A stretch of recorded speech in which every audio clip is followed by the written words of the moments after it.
I am going to tell you my tips and tricks on how to find that thrifting gold we all have been looking for.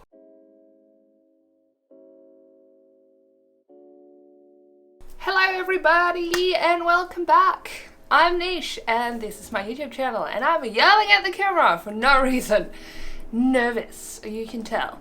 So today I'm going to talk to you about thrifted clothing and my 15 tips on how to find what you're looking for at the thrift store. So I know it can be very overwhelming for a lot of people to go in there because everything's kind of like all over the shop and you don't know where to start. So I'll go through my way of finding what I like step by step. So if you watch this video afterwards, you can just go into your thrift store and follow my routine and hopefully find some really cool stuff.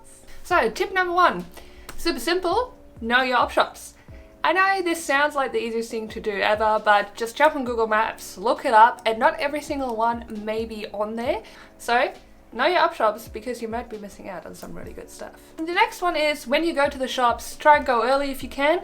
No one has ravaged through everything as much when you go there once they open, rather than like in the afternoon when they're about to close. You know, a lot of stuff has been picked through. They're not going to put any new stuff out anymore because it's not really worth their time. And have a good look through everything when everything new came out, and hopefully you'll find some really good stuff. Next one is something that should apply to you in general, which is be nice to the workers. So the people that work in op shops are usually volunteers. They don't get paid. They do this out of their kindness of their own heart, or because they love vintage or thrifting, or just have something to do in the community. So always be kind. And I also learned if you go regularly, they get to know you and they might actually, you know, hook you up with some good stuff or give you a discount or tell you that this really cool new thing just came in that they haven't put out yet if you want to have a look at it. So it always pays off to be kind. Be nice. Be nice. The next one, tip number 4, is super important, and I always say this, is don't look for anything in particular.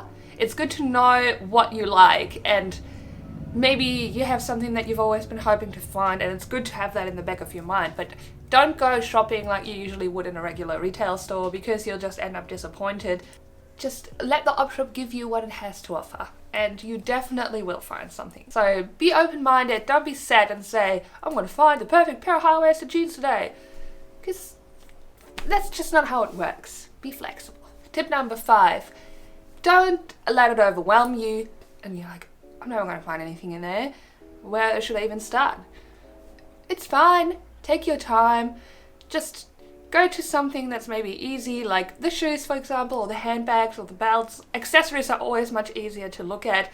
Just, you know, scan it and maybe something catches your eye.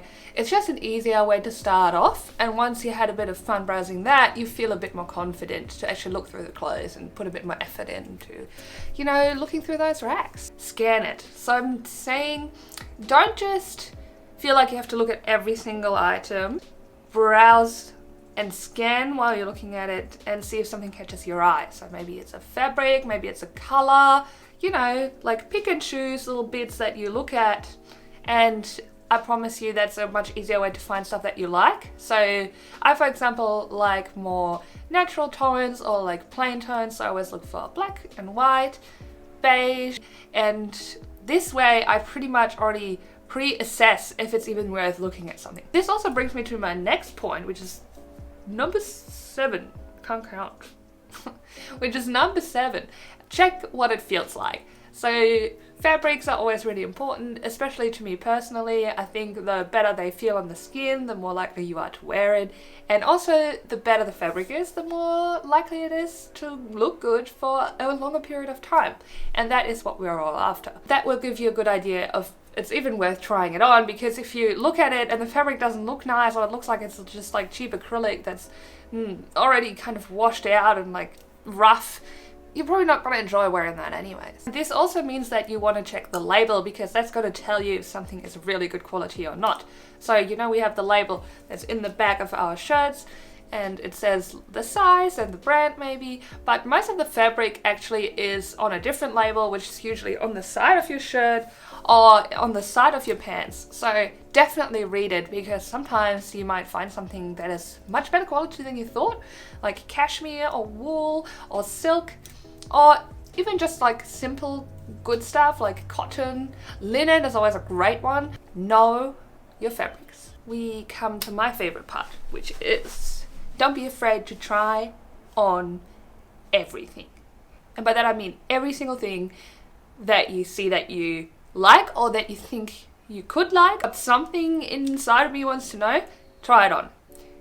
That's the only way you'll ever find out. So gather, having arms full of clothes. Sometimes, you know, things just feel different. Like I always go by a feeling, and if I try it on, some people say, oh, this looks great, and I'm like, oh yeah, but I'm not feeling it. I don't think I'm ever gonna wear it. So that's the only way to find out. Another very important point, wear a comfortable outfit, because if you are going to try on a lot of different things like pants and skirts and shirts, maybe shoes, you'll just want to have something easy to change in and out of.